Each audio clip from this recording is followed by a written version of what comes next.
Hey kindergarten, I hope you are having a fabulous Thursday today and you are ready to get started with our number talk in math. So today we're going to work some more on decomposing and composing. So let's take a look. Okay, first of all, what I want you to do is count how many counters I have up here. So press pause if you need to do that. All right, so let's count them together. We have 1, 2, 3, 4, 5, 6, 7, 8. We have 8 counters total. Right now they are composed or put together to make the number 8. Let's decompose them and see which two numbers can we separate them into.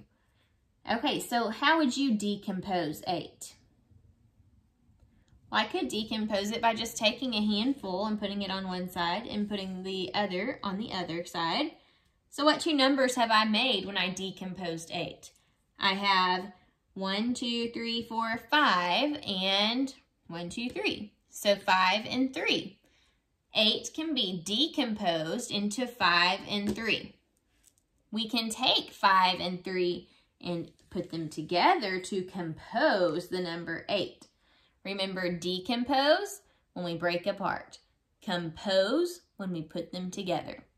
What's one more way we can decompose 8? Well, what if I just take 1 from this side and put the rest over here? How have I decomposed 8 now? Now I have 1 and 1, 2, 3, 4, 5, 6, 7. So 8 can be decomposed into 1 and 7.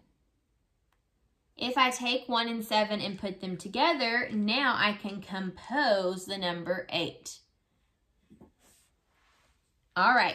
Let's move on to our word problem of the day. Let me erase. And I'll split my board into our apps check mat.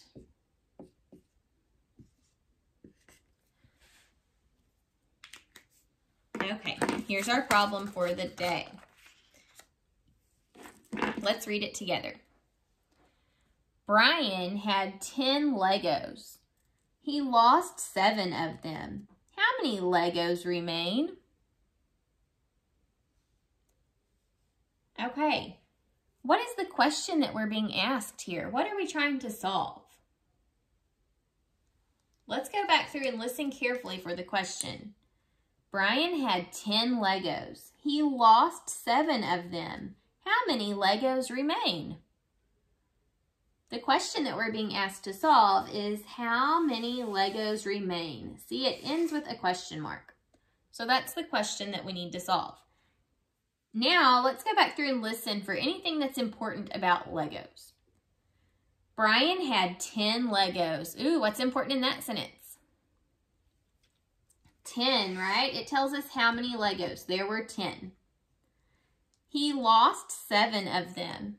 What's important from that sentence? 7, right? And the word lost. If he lost them, is he getting more or taking away? Something to think about when we move on to our plan.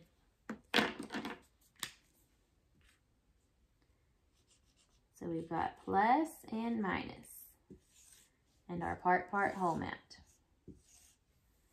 Okay, so if Brian had 10 Legos and he lost 7 of them, think about that. He's got 10, and then he loses 3. Is he going to be adding or subtracting? Well, if he loses some, that's subtracting. So we're probably going to be subtracting. Let's fill out our part whole mat. So Brian had 10 Legos. He lost 7 of them, and now we're trying to figure out how many remain. So we are going to subtract because anytime you have a hole in one part, you've got to subtract to get the other part. So our number sentence will be 10. That's how many he started with. Minus 7. That's how many he lost. We want to figure out how many remain. Okay, let's solve the problem.